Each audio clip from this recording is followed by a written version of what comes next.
chef! Oh, che c'è? Sì, non mi dimentico di te questa volta. Vi presento la mia caricatura che mi seguirà in tutti i tutorial e mi aiuterà quando mi dimentico qualcosa, sperando che non combini nessun danno. Oggi ci troviamo nella campagna del mio caro amico Saverio, che gentilmente ci ha messo a disposizione il suo forno a legna. E a cosa ci servirà?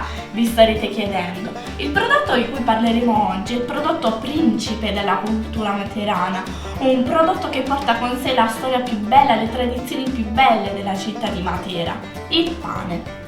Cominciamo subito con elencare gli ingredienti che ci servono per preparare all'incirca 3 kg, 3 kg e mezzo di pane. 2 kg di farina di grano duro, 4 cucchiai grandi di lievito madre, 2 cucchiai di sale, 1 cucchiaio di fruttosio e acqua minerale quanto basta. Cominciamo quindi con la preparazione. Praticamente la fase numero 1 è quella dell'aggiunta del sale. Stavo dicendo prima, la dose, la quantità prevista è quella dell'aggiunta di un cucchiaio raso. Subito dopo avviene la mescola tra sale e farina. Procediamo a preparare la fontanella, quella che generalmente la massaia, la nostra nonna, ha sempre preparato. Al centro della fontanella noi andiamo a disporre il lievito madre, come giustamente diceva Serena. Da quanto tempo ce l'hai questo lievito madre? Beh, sono anni, parliamo di 15-20 anni.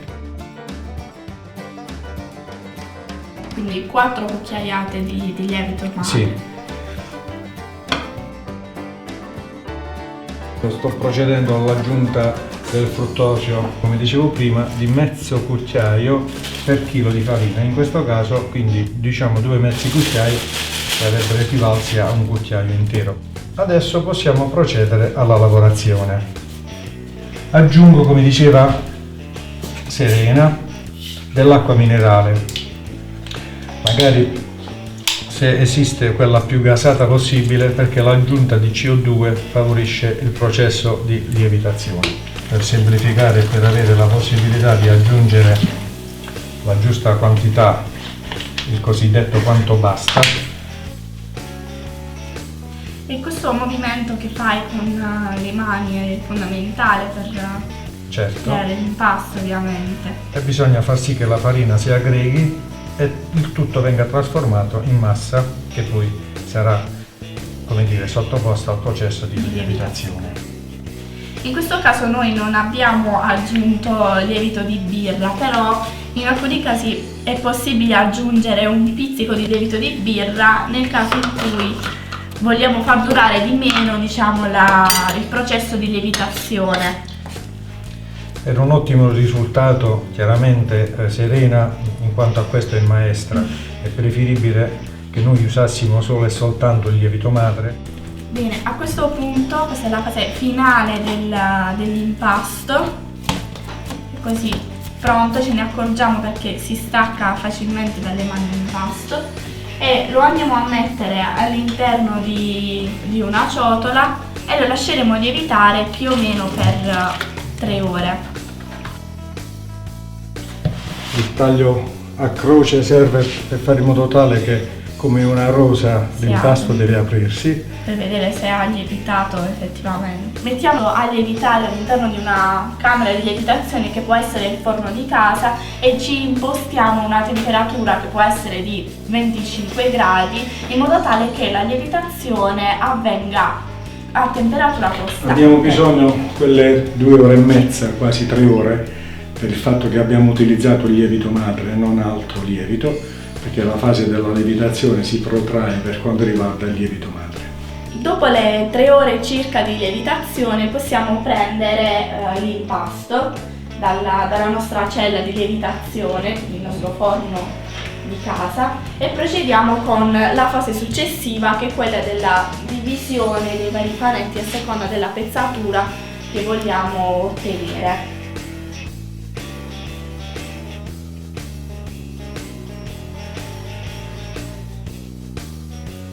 Quindi procediamo con la divisione dell'impasto. Certo, noi adesso ricaviamo dei panetti da circa 1 chilo.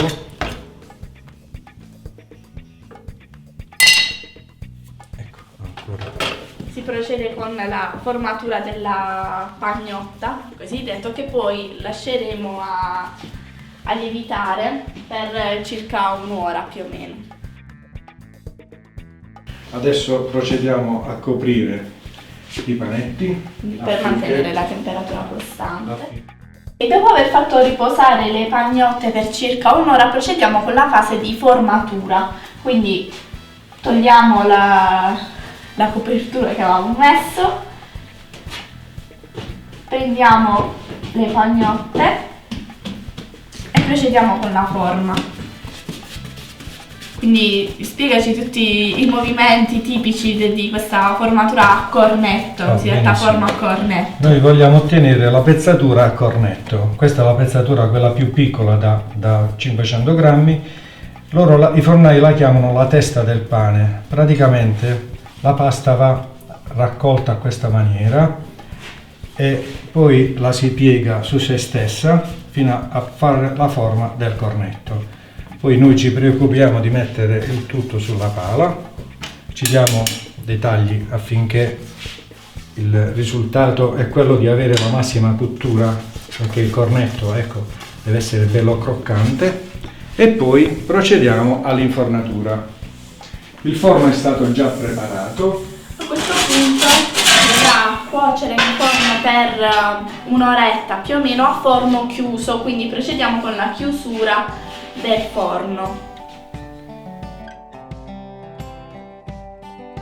Adesso parliamo della temperatura del forno, cioè a che temperatura come deve essere per cuocere il pane. All'inizio abbiamo una temperatura più forte, tra 250 gradi più o meno all'incirca, e poi man mano, dicevamo prima che ha bisogno di una temperatura sempre più scemata, perché a differenza delle focacce e delle pizze il pane vuole il famoso forno morente. Questa fase è importantissima, non ci deve essere tanto calore affinché il pane si gonfi, continui la sua fase, quella di lievitazione. E noi per la cottura stiamo utilizzando solo e soltanto legna di ulivo e abbiamo pure qualche pezzettino di legna di quercia, e fanno sì che noi abbiamo un ottimo apporto organolettico, quindi un ottimo sapore al pane che stiamo preparando. Quindi dopo poi la fase di cottura che abbiamo detto dura all'incirca 1 ora, c'è l'ultima fase che è quella di asciugatura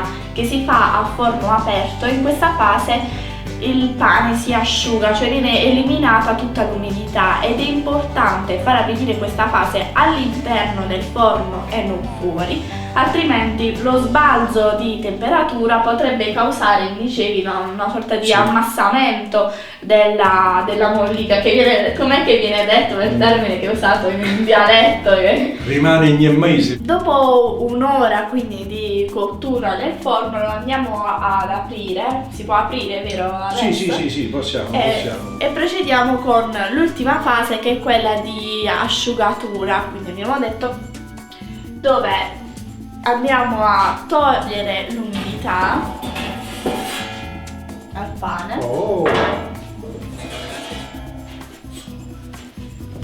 Che magnificenza qua dentro, che odore soprattutto. Adesso quindi possiamo sfornare finalmente il nostro pane e lo lasceremo ovviamente raffreddare prima di tagliarlo. Finalmente il nostro pane è pronto e se volete potete anche farlo voi a casa, ovviamente senza forno a legna il risultato sarà un po' diverso rispetto al sapore, ma potete anche utilizzare il forno di casa mettendo ovviamente la temperatura al massimo. E aspetto vostre foto, commenti, domande, tutto quello che volete, sarò pronta a rispondervi. Ringraziamo il nostro caro amico Saverio per la sua collaborazione squisita e al prossimo tutorial. Ciao ciao! Ciao ciao!